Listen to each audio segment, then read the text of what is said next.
Good evening. Welcome all the participants to tonight's Governance Professionals Information Session. I am Louisa Lau, Registrar of the HKICS. Tonight, I'm pleased to have two governance professionals here to share their experience with you later. And they are Mr. Dominic Wu on my right-hand side and Ms. Eleni on my left-hand side.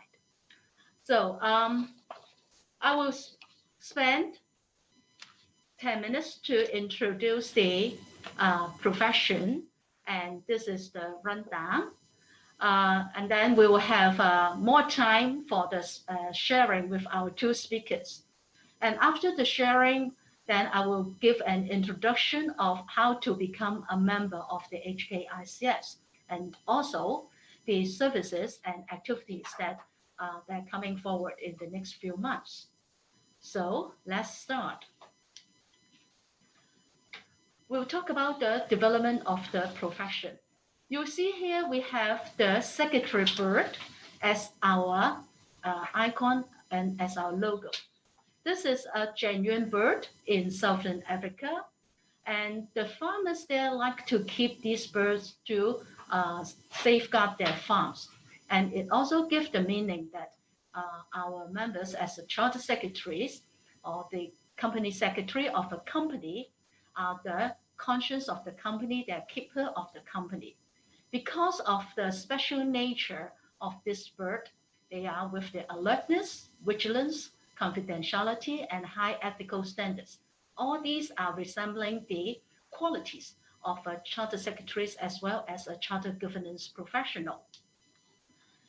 When we talk about our profession, so we are a international professional body, the Chartered Governance Institute, with over 125 years with this chartered status. Now we have 30,000 members worldwide and also with 10,000 students, around 9 divisions in 80 jurisdictions. We are an international body, professionals in charter secretaries as well as governance professionals. And our qualification is portable, that is, it can be transferred between the divisions where you will stay and domicile. So here we show the divisions in Canada. We have the divisions in Canada, United Kingdom, Zimbabwe, Southern Africa, and Malaysia, Singapore, Australia, and New Zealand. So when we come back to Hong Kong, the Hong Kong Institute of Chartered Secretaries, in short, the HKICS, we first started in 1949 with a number of the former ICSA members scattered in Hong Kong. And then in 1994, we have the local status. And in the year of 2005, that we have this name, the Hong Kong Institute of Chartered Secretaries, and that we are also the China divisions of the international body.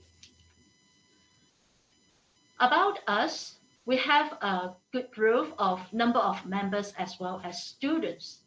So the slide shows that in the year of 2004, we have around 4,000 something of members, but now we have 6,200 more of our members with a growth of over 150%. With our number of students, we have around 2,800 in 2004, and now we have more than 3,300 students, also with 120% in growth.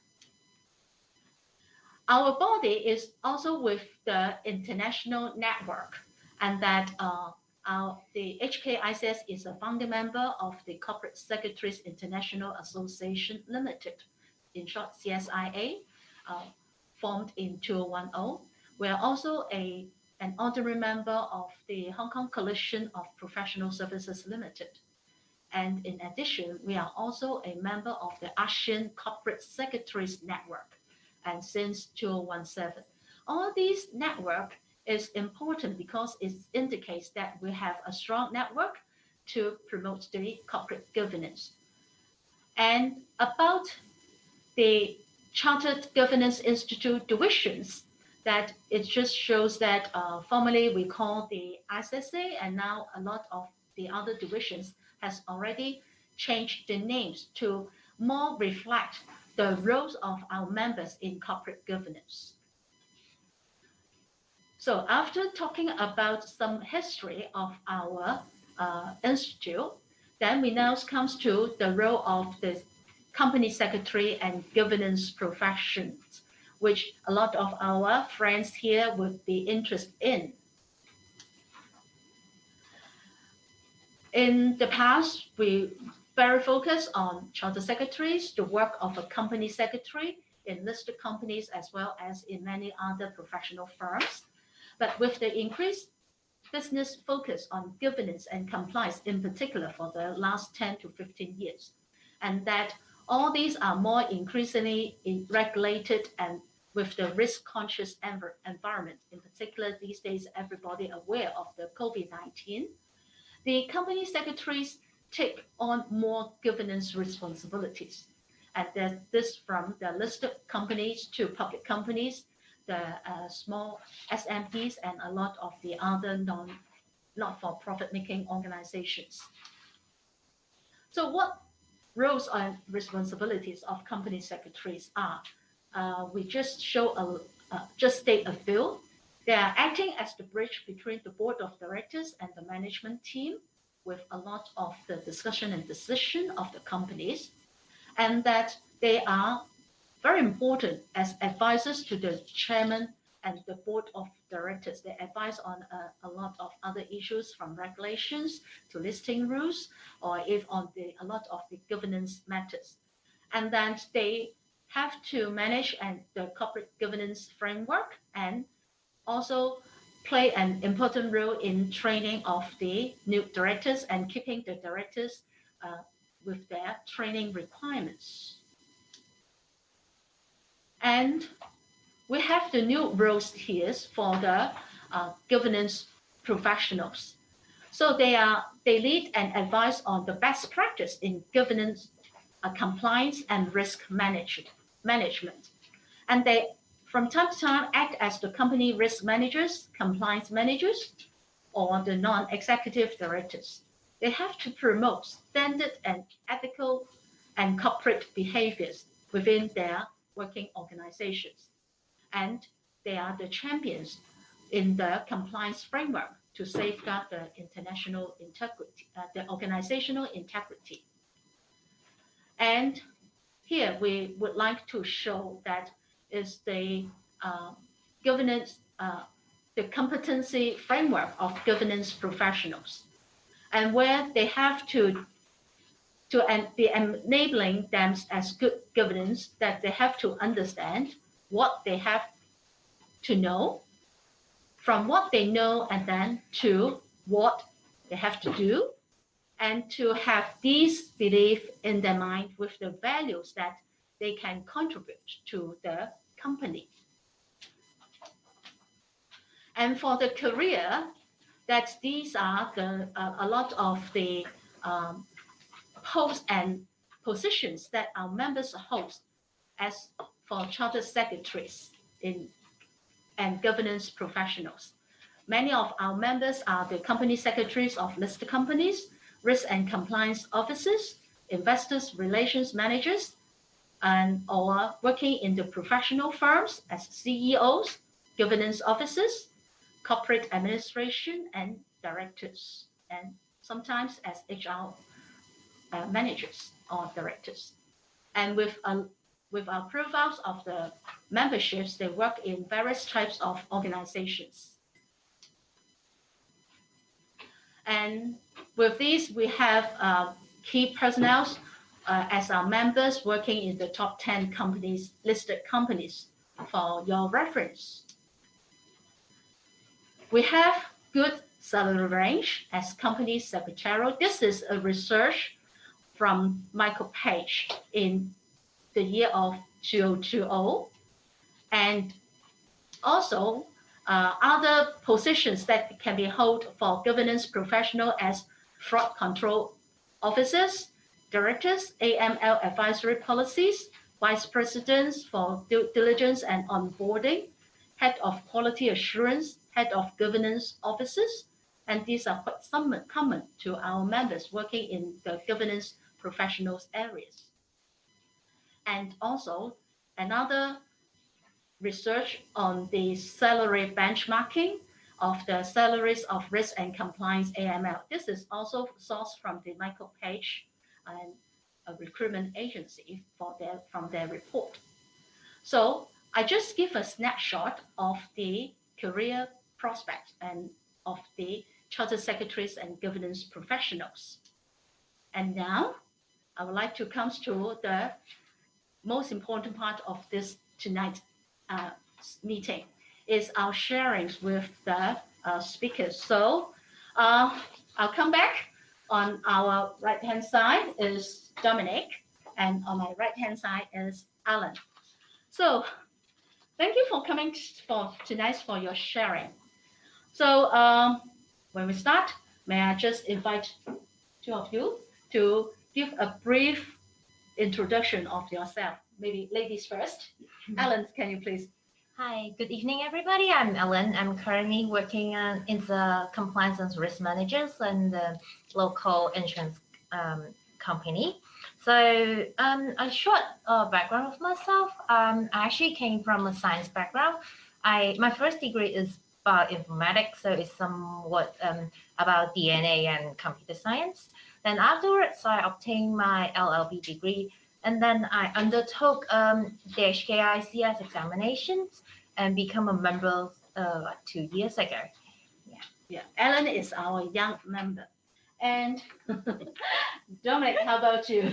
Yeah, thanks, Lisa. My name is Dominic. I'm working as a senior risk officer in one US bank, right? Actually, I was born here, grew up here, and also educated here, right? So actually, I studied accountancy, and then after graduation, I moved in to join the Big Four firm as an auditor, later as a computer auditor, later as a management consultant. After spending several years there, I think it's a good time to move on to the financial industry. At that time, I'm also thinking whether to start my public practice. And then I think that, after getting the accounting qualification, actually to me, for example, like company secretary or corporate governance is also very essential. So however, since then, actually, I still work in the financial service industry almost for 2 decades. Oh, okay. Yeah. So and actually, I also work in a different discipline, including like finance, operations, risk, compliance, etc.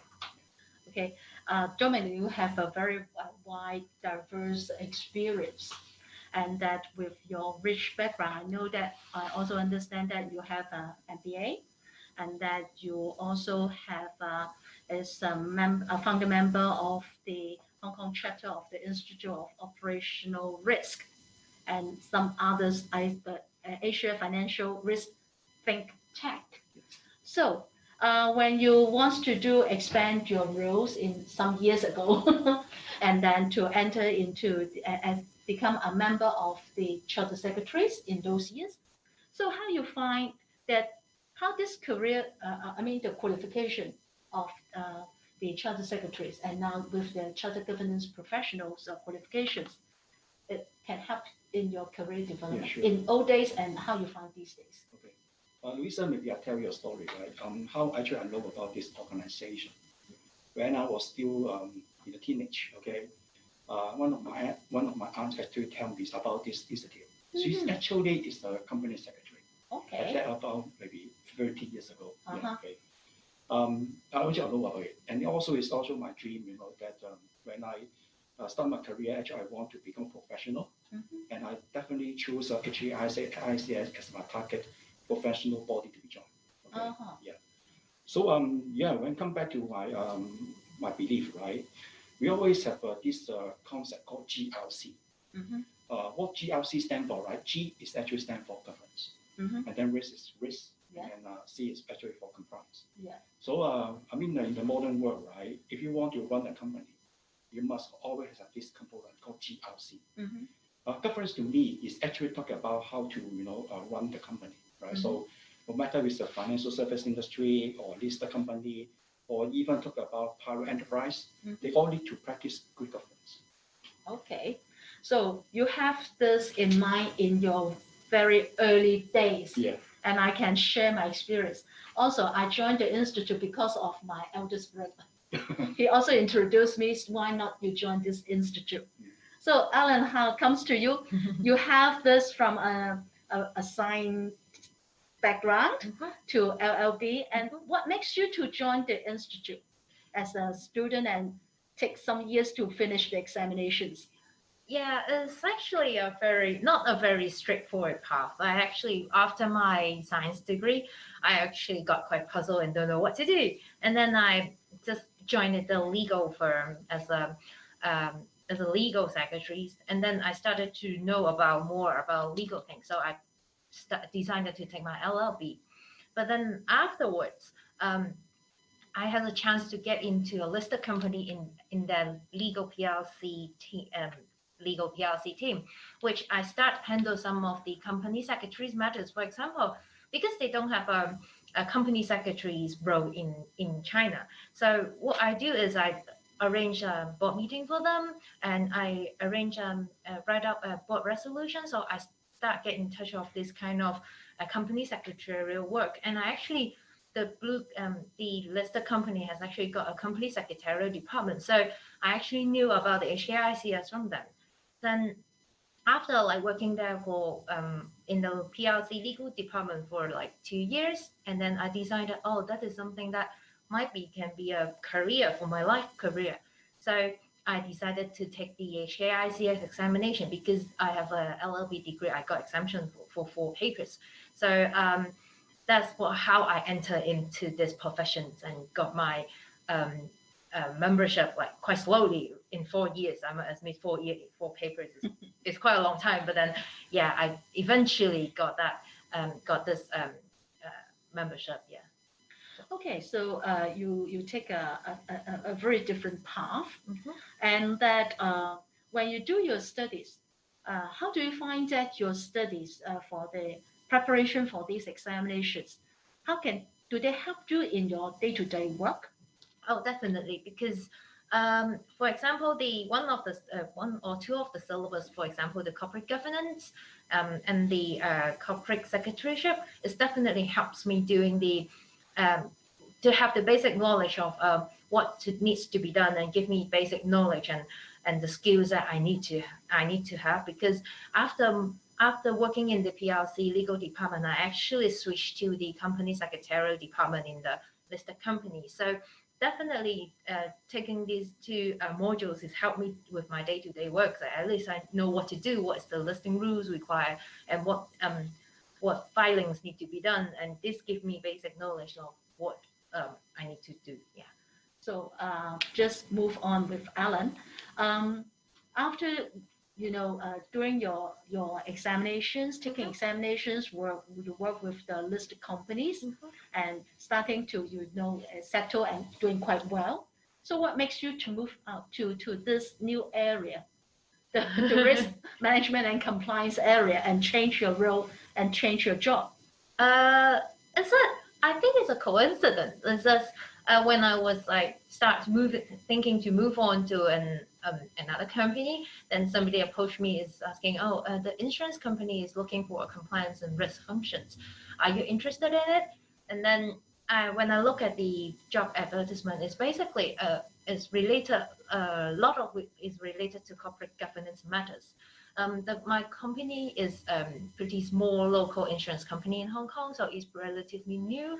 So what they want is what they're looking for in compliance is they want somebody to set out the rules and regulations and preparing the guidelines, as well as helping to set up the board meeting. So they actually looking for more a company secretarial person as well as a risk person. So this gives me the opportunities to switch to another industry to become a risk and compliance officers. Yeah. Okay, then do you have a good opportunity to move on with your company's secretarial knowledge to move into this compliance and governance area? Yeah, it's definitely, my boss actually told me, because I'm taking the HKICS examination. I have background in company secretaries experience, so definitely is why they want me to join the company. Yeah. Okay. It's definitely a plus. So let's move back to Dominic. Talking about examinations is too far away.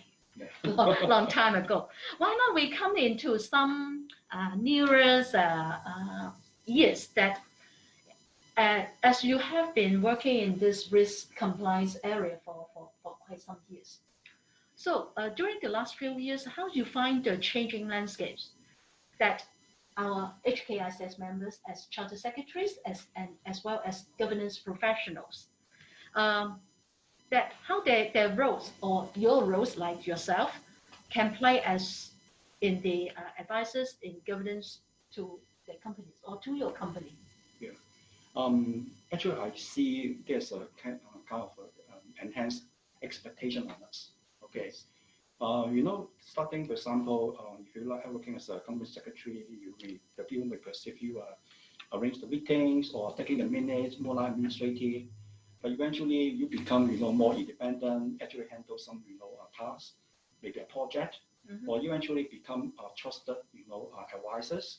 And eventually, right, you may actually come as a kind of practice what we call excellency to influence the senior management of the company, and also try to dictate the roadmap of the governance, right? And actually, we also have a very big impact on the business vision and the strategy. I think it's all changing. Okay. The other thing is about the force from external. Okay, because over the past decade, right, there are actually some big scandal. Okay, we see some failures of a listed company or actually high-profile company. Actually, quickly hurt the investor. Right? Actually, the investors or even talk about regulators, they want actually more protection to the investors. They also expect what we call higher transparency, accountability, okay, and demand some kind of even kind of personal accountability of the director. Right? So we actually, for example, in the financial service world, okay, we are talking about a concept called 3 lines of defense. Okay, so the first line actually is the senior management business. But the second line, risk and compliance, actually help to create the policy, the tools, assist the business in order to practice good governance so that they can actually protect their business franchise. And the third line is the corporate internal audit. So with all the external forces, it's actually shaped out about what is our role. And I think over the past decade, the people also see the value of the governance, risk, and compliance. Nowadays, if the investor want to invest in the company, the first thing they look at is whether this is actually a good governance company or not. So I think it's actually changing a lot. Okay. With these changes, maybe some of our friends online may not aware what actually you do in your company, your day-to-day work of both of you. Maybe, Alan, you talk about it with your newcomers and then share with us what your day-to-day work. So as a compliance and risk manager in an insurance company, so what I ensure is to ensure that AML rules are followed in accordance with the insurance ordinance, and then apart from that, also undertake ensure that the companies have proper policy and procedures to follow, and its risk point aspect. So we will maintain a risk register to settle what risks the company is actually facing. And there is a new thing called risk-based capital regime, which is newly introduced in Hong Kong. So I also work in this project as well. So it's quite a different variety of things that I need to do in my day-to-day job. Is pretty busy as well. Yeah. So Alan will do more on the compliance area, and then you are helping to draft policies, policy procedures. So Dominic, with your experience at your level, so sure. I mean, as a risk manager, right? we actually need to distinguish, we also have risk people in the first line, Yes. and now actually I'm more in the second line. Yes. So in the second line, we actually independent. Okay, so we are the one actually design the governance or the risk framework. Okay, Yes. we also create a risk policy. More important is actually how to market this thing to the business so that they actually understand. Yeah. More important, they really take it, take up the accountability. Yes. Because at the end of the day, who actually manage the governance of the risk is not the risk manager. Yeah. It's the business themselves. They actually bring in the business, they also bring in the risk. Okay. The other thing that we also create the tools to help them to identify, measure, mitigate, and also report the risk. Okay. I think more important is about how to visualize the risk. Okay. Yes. Because nowadays the regulator want to know about what happened with your company. Okay. They want to understand what the risk, how you mitigate that, what's the impact. All need to have evidence. So we need to have get out the information.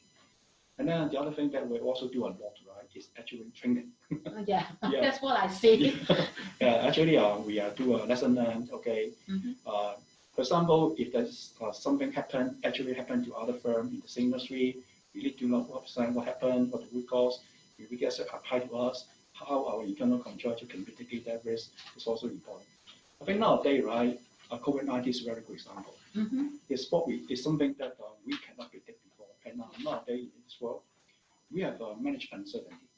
When we say uncertainty, you have two animals. Okay, Yes. One is called black swan. Okay, is that something that you don't know? Yeah. And one day it come up. COVID-19 is one of the good example. Yeah. And the other is called gray rhino. We already know that. We ignore it, but eventually it becomes a bigger problem and actually affect the sustainability of your business. That's the thing that we need to identify the risk and manage that. So with this, like your roles, like both of you at different levels, you always have to be alertness, like our company secretary, the secretary bird, and that you also have to have all your preparation and to advise your board members or senior management, or even after that, you have to do all the learning, teach, training sessions, Transfer the knowledge. transfer knowledge. Yeah. So with this, how you find that like risk is affecting every businesses, and that what do you think that how is there the increasing demand in this risk governance and the how you see that the stakeholders relationships within your company? Okay. But first of all, in old days, right, the people think about risk and compliance persons are necessary evils. Yeah. Okay, they are cost center. Okay, Yeah. They only actually ban the business idea, all this kind of thing. But over the past decade, I do see the mindset has changed quite a lot. They actually view us as a partner. Okay, adding value to their business, because at the end of the day, we actually have the same goal: is to help the company grow, protect the business franchise, mitigate the risk, reduce loss, and more important nowadays is to manage expectation of the stakeholders. Yes. Okay, not only investor, regulators, and the general public. Yes. To me, nowadays the biggest risk is reputational risk. Yeah. Okay, even 100 years a company, one day it will go away. Not because they make a loss, it's because of poor reputation. Yeah. And the people lose confidence on them. Okay, totally. Right? So we actually are playing this role is to help them to identify the risk and then manage them. Yeah. Okay. So we have a lot of these values contributing to the company, and that on the other side, so what you think that how the now just we bring in the COVID-19 is that it changed and it shapes a lot of the business operations.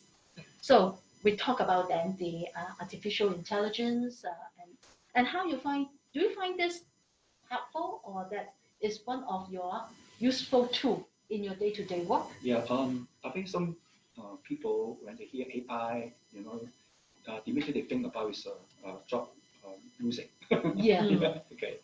Yeah. To be very frank, just remember, about 50 years ago, actually no one using computer. Nowadays everyone using computer. Okay. 20 years ago, no one using internet. Everyone else using it. So technology is changing. Okay. I think the more important is you have to embrace technology. Okay. This year we have 5G. Yes. And I can tell that in the next decade or the second decade, we're actually working in the world of AI. Yeah. We should not think about AI. We should actually think about how to make use of AI Yeah. to better do our work. Yes. And how we can actually co-work together. Okay.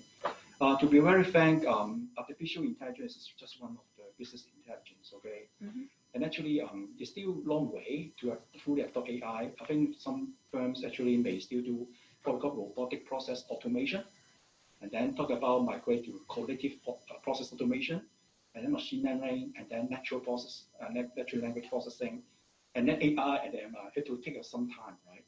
But this is actually something that is still evolving. More important is we also think about AI also create a lot of new business model. Mm-hmm. We also dictate how the company will do in the future. Okay. Yeah. So we need more. I think rather than fear about it, more embrace it, understand it, and also explore how we can actually better make use of it. Yeah, I like your word, embrace it. Embrace with them, and then we work together. And with this, do you find any challenges in your coming works, and that maybe in the next 1 or 2 years, that how you find that I would need to also prepare myself for the challenges? So you mean the AI or? In governance, in risk management, in your roles? It's definitely compliance and risk and governance is more hot topics in the futures. Like current is a hot topic nowadays, and it will become more and more common in not only in the listed company, also in insurance company and other financial institutes. So, I think it's a very positive. It's going in the positive way, and also give more opportunities to all of us to enter into this area. And getting back to the AI, I think AI is a helpful tool, but then I think it helps to sort out a lot of things. But then it helps you to identify what you needs to be done, and what cases, like for example, for case checking, is what cases that you need to be aware of. But then ultimately, I think the assessment and the judgment cannot be done by the AI. It has to be done by humans. For example, I don't think that the AI can do tailor-made like guidelines or user guide for us, right? So this is somewhere that it cannot replace by AI, artificial intelligence. Yeah. So you also mentioned that prepare for this, how to use the AI, but we have to add the value, not just for the AI. So with all these, how you see, maybe from both of my guests, how you see the opportunities of our members in their future career in this governance professional for the next 3 to 5 years? Yeah, I think Louisa already described very good roadmap for them, right? Yeah. And actually, I can think about governance is actually a high-end job. Yeah. It's actually give you more opportunity to expose to senior management, and also you have a more opportunity to actually understand more about the company vision, objective, to deal with some maybe more important things. Actually, maybe even on the agenda of the board of the directors table. Okay. Mm-hmm. So already very very good opportunity. Okay. But actually, I think more important, right? You should actually remember one thing. Okay, in order to do that, you need the right skills. Yeah. Okay. I think to tackle for the future, actually the skill that we require is quite different. And I will emphasize about 3C. Okay, what is 3C? First is collaboration. Mm-hmm. Okay, we need to collaborate with not only you are not a one-man band, right? So you have to collaborate with your teammates, with external people, and also with, for example, the government or the regulators, right? And they have different expectations, okay? And the other thing is actually critical thinking, okay? How you actually make use of a logic thinking to derive, the solution, okay? Not to create problem, but actually create solution for the problem, okay? And last thing I think is actually creativity. Yeah. Because especially with the advancement of technology, right? I mean, the thing that you do over the past 20 years actually will not be the same in the next 20 years. We need to be more digital awareness. For example, today we're sitting here to do this video streaming. Maybe next year we can sit in the home, right? Yeah. Use hologram, okay? Yeah. Yeah, to project ourselves and we meet in a virtual space. So things will actually change it. And then the other thing that I can think of is about to better tackle data. Because in the coming decade, it's actually the age of data. Yeah. How we actually mine the data, capture the data, make use of data is very important. So with Dominic's advice as a younger professional like you, so what do you think your advice or your sharings with our audience tonight? You think that what attributes or qualities you think a governance professional should possess, or that how you portray yourself, that these attributes that I'm looking for or I am enhancing? So I think definitely is you need to be open-minded, because working in a different industry, for example, from company secretaries to compliance and risk functions, for me, is definitely you have to look at different things, and then you have to accept different things. So open-minded is very important, and actually close to detail is again another thing. And as Dominic said, collaboration is very important, because my role is we have to deal with a lot of regulators, because regulators just give you a call and then you just answer everything, and then you have to work with different people. For example, the board of directors will just suddenly pop up and ask you questions, and then other people from different departments will ask you, is that okay to do, is that in compliance with rules and regulations? So collaboration is very important, as well as you have the skills and knowledge. You have to equip yourself. For example, you need to have spare time. You better look at the different rules and regulations. And well, hardworking is another key point as well. So as you have to be very all-rounded, like collaborations. You need to have good communication skills, as well as you have the skills and knowledge to answer different questions. And patience is one of the key things as well, because as Dominic said, is people just think we are rejecting all the things, we are blocking the business, and in fact we are not. And yeah, I think this is what's important to move forward. And yeah. So from hearing from both of my guests here, is that dealing with people is very important, that collaboration. So I'll leave the last bit to Dominic. We have been talking about the roles, the future, and so how would you advise our young participants tonight? How should they prepare for their career as a governance professional? If you take away from tonight, I may say two words: data and people. Okay, because as a governance, you need to deal with a lot of data. Yes. And nowadays, if you ask me what's the biggest asset of a company, it's not money, it's not actually people, it's data.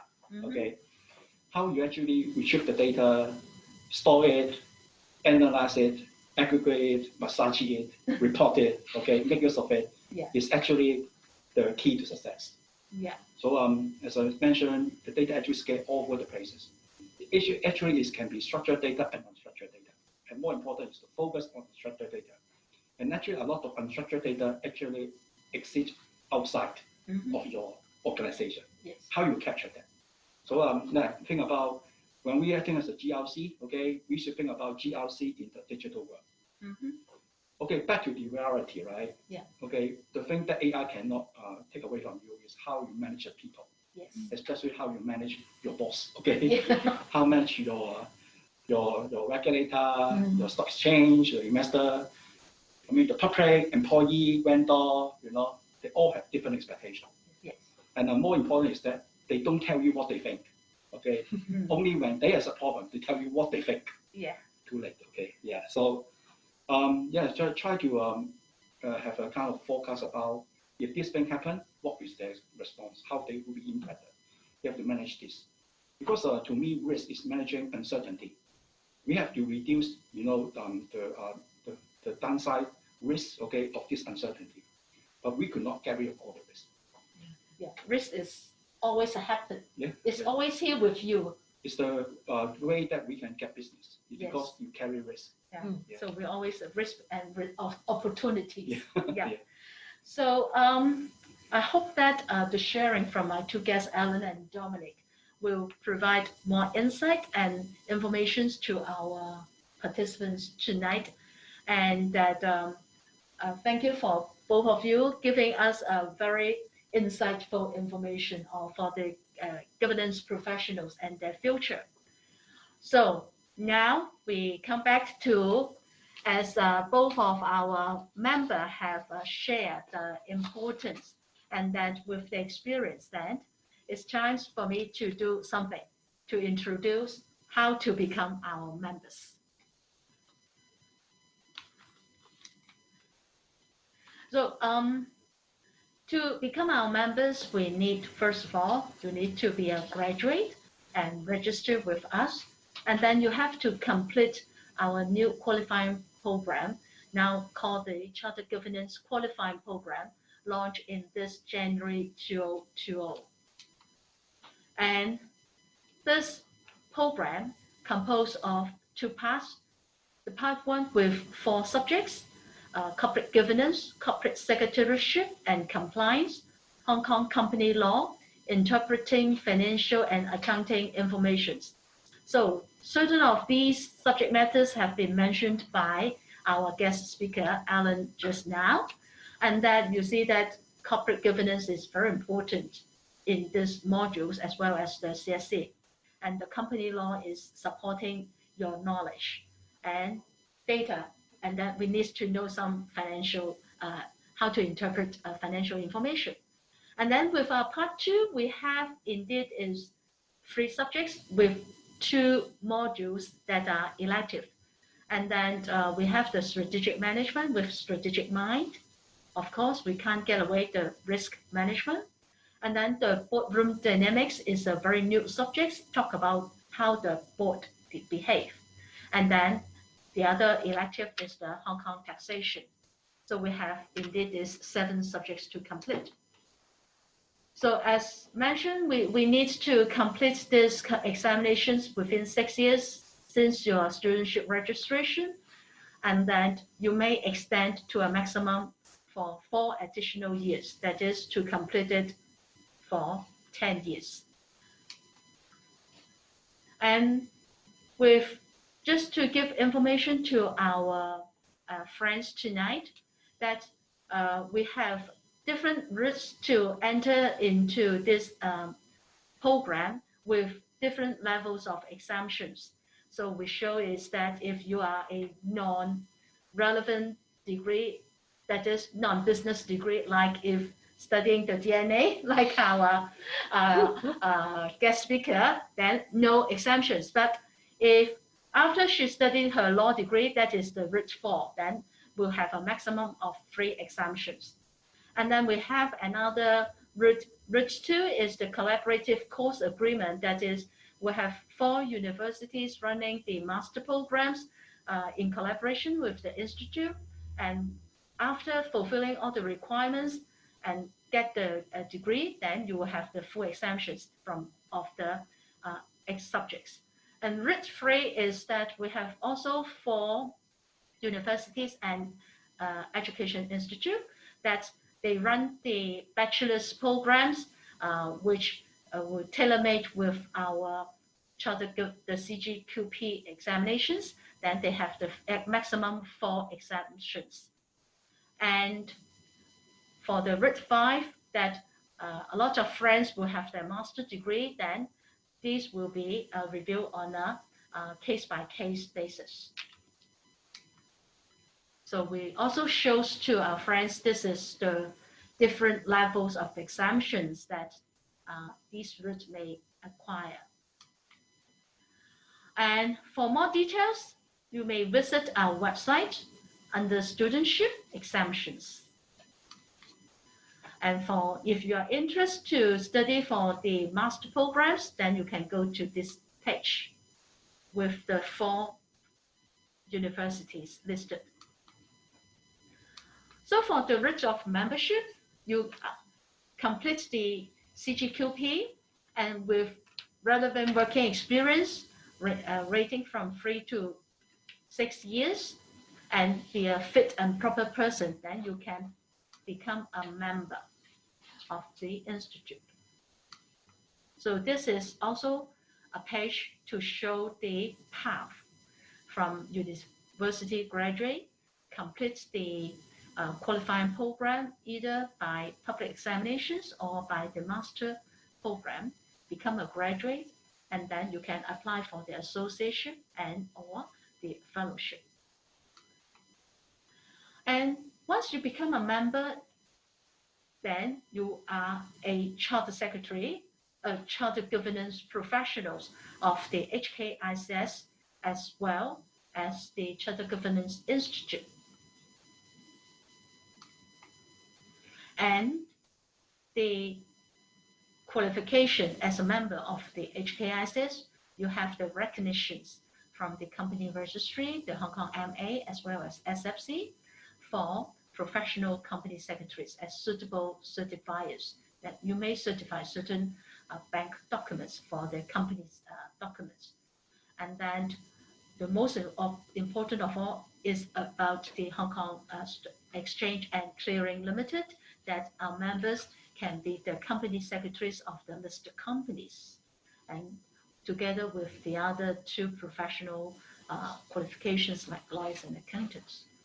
And then we are also the professionals that can have the direct access to the bar, that we can instruct the bars to write certain advice on companies' matters. And that also our qualification is also recognized the professionals eligible to act as trustees in bankruptcy cases under the ORO office, the Official Receiver's Office. So we have the recognitions.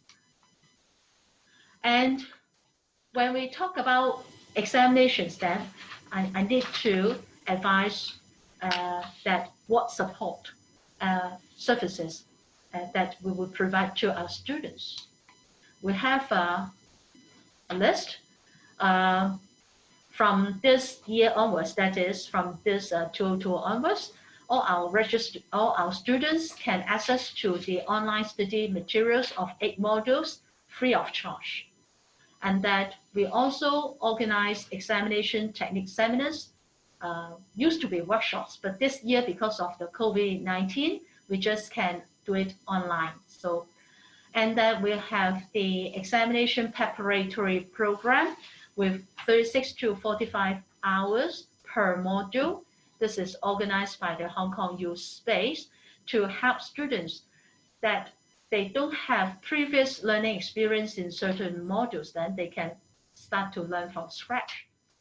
And we have already done 2 sections on the new module inductions. That is all the 8 modules are under the CGQP, and with our learned scholars from with the law, management, and accounting background, and then they help students to walk through the syllabus. We have free of charge past questions papers and suggest answers you can download from the website, and also with the pilot papers of 7 modules, new subjects. And we have a lot of publications because as mentioned by Dominic and Alan, you always have to face new changes, forward-looking. And then the Institute monthly journals, the CSA, and with the e-update, always give you new information, and that it can help you to prepare for projecting what will be required in the coming years. And we'll have also research reports, guidance notes that helps our members as well as students to get awareness and that to prepare something that they may need in their company. And so to look into the bulletin board updates, changes of laws, and from time to time, we remind our members and students that certain consultation papers are coming, and that we are doing survey for the research. So these are all for your updates. And then you don't have to look for it yourself and work by your own. We have CPD seminars as well as a very good governance professionals mentorship program.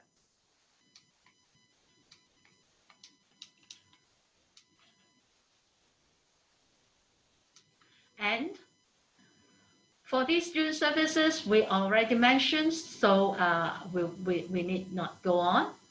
And I would like to just inform that as the professional bodies, we also have the CS jobs openings. So do look for this jobs opening and see whether they are the challenges that you would like to join for the new jobs. And we have a lot of events and seminars as well as activities organized for our members, graduates, and students. Not to mention, we have almost like 6 to 7 CPD seminars every month.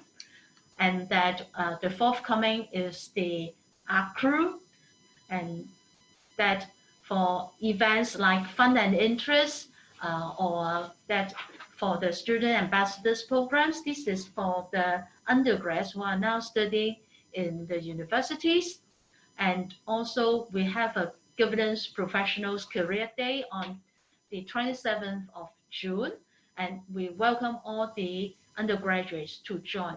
We will have a day to introduce in a more detailed way of different roles in our members' working area. So we also have others like community service. We have the annual convocation and students gatherings. So you may contact us, and that for all our friends online, you may write to us for the Q&A, and then we'll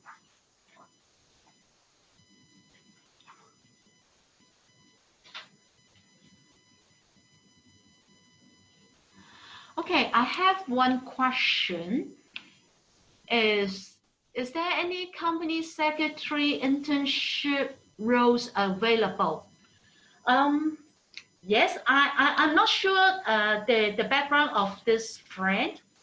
In under our activities, the institutes have launched the Student Ambassadors Program. That is, we invite all the undergrads to join this Student Ambassadors Program, and that we also have this internship for a summer internship, and that we are now organizing, already doing certain matchings for these students ambassadors with the potential employers. We do, but you need to be our ambassadors. So this is the one question I received.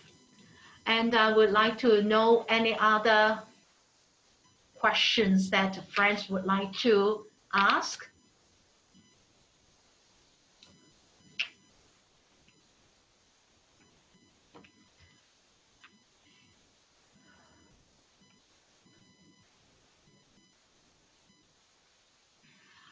So one of the friends asked whether we can share the recording. Yes, we will. And after tonight's, when we have complete everything, we will inform our friends that this video recording will be posted. Or if you like to know more about the interviews, the sharing from our two guest speakers, Alan and Dominic, that you can also go to our website, and then for the Facebook, that you can also learn from there.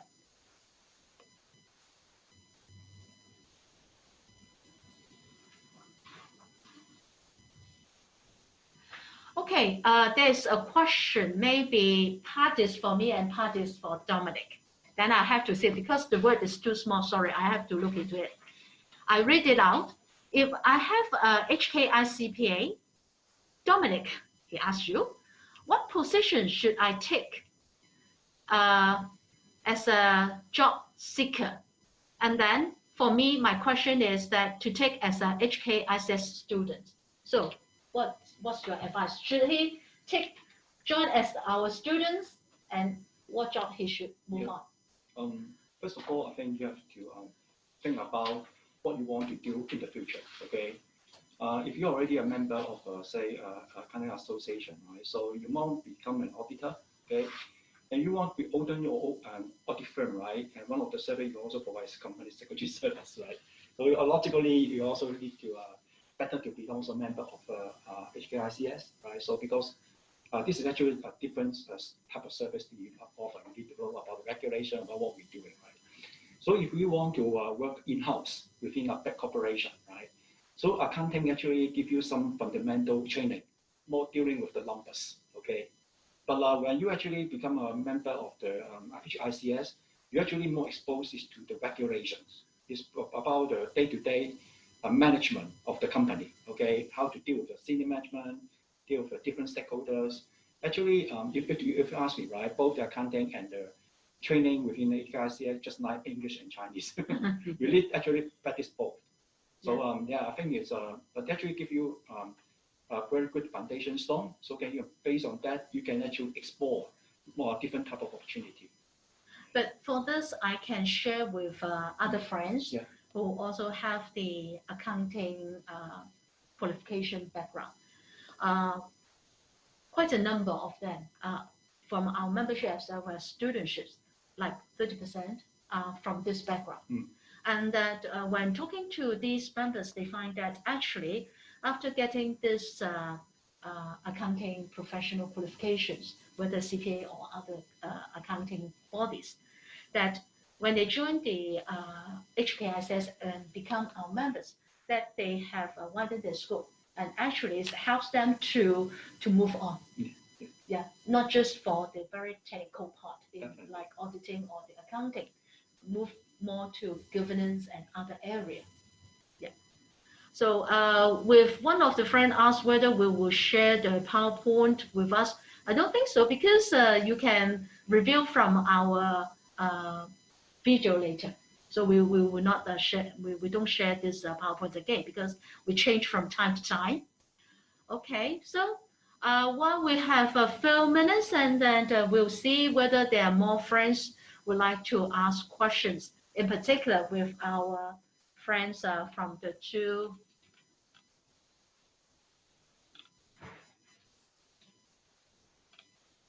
two guest speakers.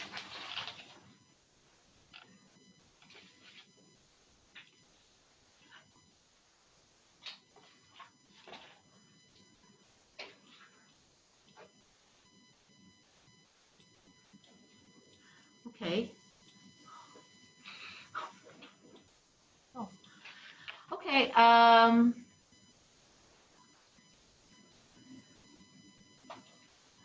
So there's a question asked about, maybe I'll go to Alan first. It's for you, this question. As you have the legal background, do you think that it is difficult to understand and interpret financial information? Yes, I do, actually. But it always takes time to get used to it. And I often ask questions. I ask my boss how to interpret this kind of information. And it's always, if you don't know the things, then you better ask the questions to your boss. And it's definitely, it's not straightforward though, because when you look at it, you don't understand what is that actually. Then you just keep asking, but then you shouldn't ask the question twice. So it's important to jot down the notes and make sure you don't ask this question. I'm sure your boss won't mind if you ask the questions. Just don't ask them twice. So it's hard work, but then it's yeah. But I can complement to these answers.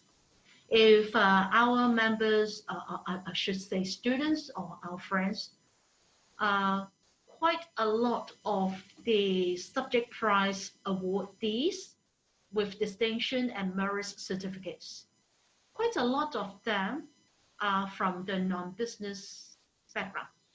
That is, their studies are like Ellen or doing some language, and that they always get good results. I think is that we just did a students gathering of the examination experience sharing last week with also two of our students representatives. The key is that really you have to spend some time and then do good management and walk through the study materials and do some past papers. But most important of all, you need to understand why to move these figures, the data. Am I correct, Dominic? Yeah.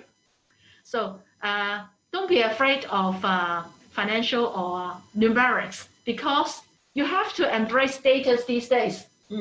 And you will get used to it. Okay. And then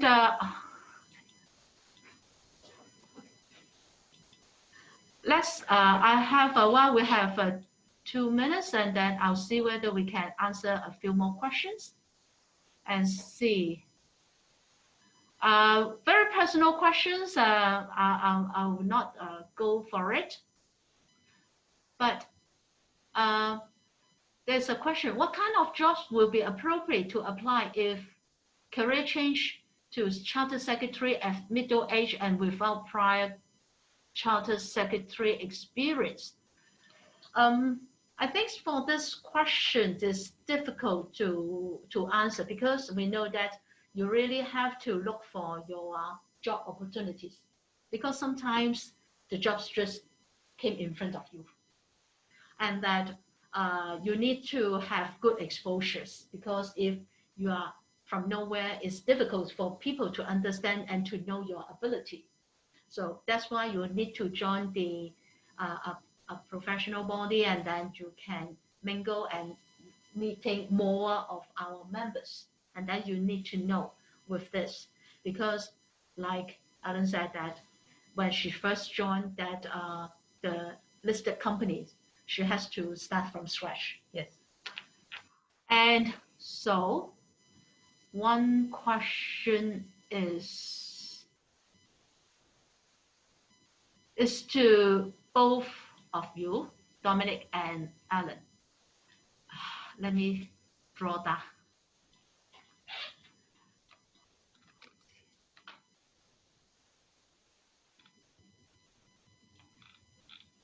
Okay, by having governance professionals, can you share some suggestions for us how to explore ourselves in this career path?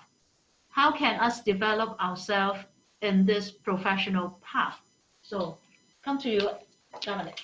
To me, right, governance or risk or actually is a profession. Okay, to become a professional, right, you actually more important is to how to do personal branding. Okay. To market yourself. Yeah, market yourself. Okay. I think more important, you talk about that you have a handsome face, okay, or very shape, body, right? But more talking about your ethics, okay, your integrity, competency, okay, because the business management actually come to you for advice, right? So you must be competent enough, to tell them what you think is the right thing to do, okay, and they should trust you, okay. Yeah. I think more important is that the other thing I think very, very important is you cannot just work in your office. You actually need to go out of the office to expose yourself to different people. Talk to your manager, talk to your boss, talk to your co-workers, talk to the staff, understand more about what's happening. Talk to your peers, okay, in the industry. Actually read the news, okay, yeah, expose to different things. Because at the end of the day, the people actually remember not because you are in the profession. They only remember because you are the person. Yes. And then you are a trusted person. Then they come to you at a critical time. Yeah. And don't go to other person. So I think it's more important that how to expose yourself in your career path. So that means that you really have to get yourself first prepared. Yeah. And then you need to have the meeting with people. And then you need to how to make people or that you meet to trust you. Yeah, trust you. And have confidence on you, rather than on other people. So how about you, Alan? What do you think? I think, well, first of all, join more HKICS activities to know more people. So, another thing is, I think we need to equip ourselves very frequently. We need to get to attend different classes and to get more knowledge, because opportunities is always given to people who are well prepared. So I agree with Dominic that we need to walk out. So one way is to know more people is from attending different seminars and courses and get equipped yourself. So apart from that, helping joining HKICS societies activities is a good way, because I actually joined the activities. I joined the Dragon Boat teams, and I meet a lot of people as well. So this is one of the ways that you meet different people and have like different experience sharing with them, then you will actually gain a lot. Yeah, that's I'm supposed to disclose how I know Alan, because we have a lot of students, and then she joined our Dragon Boat team, and then we chit chat, and then she started to helping the institute of sharing information like these sections, and also like Dominic, we have a few chit chat with our chief executive luncheons, and then we get familiar with each other. So it's important that you get a ways to let us know too, and then you will know more people, right? Yeah. So last minute, any final statement that you would like to advise to our participants? Yeah, sometimes I receive some question, from the teenage people. Okay, how to prepare for actually how to get an interim job when they are still in the university, or how to get a final offer, when they are actually graduate, or even when they are in the earlier days of the career, how to get promoted. More important is don't look at yourself. Actually look at what the jobs you look for. And I can tell you the jobs are changing. Okay, what you see now, the jobs may disappear sometimes, and new jobs actually create. More be get into what we call the changing landscape of the industry. Okay, what the jobs created or the job changing, and what the skill set required. Okay, and when you actually find your target, the thing that you have to do now, check yourself whether you have that skill. Okay, if you don't have that skill, why don't attend a course? Okay, go to a university. Okay, or join a professional body to actually equip yourself. I can tell you that with more intense competition, if you want to find your job, okay, a match your job, it's not talk about 80% matching. It's actually talk about more than 100%. Get prepared. Yeah, get prepared. Get prepared. And always opportunity will only be grabbed by those persons who are well prepared. Yes. Yeah. So, how about you, Alan?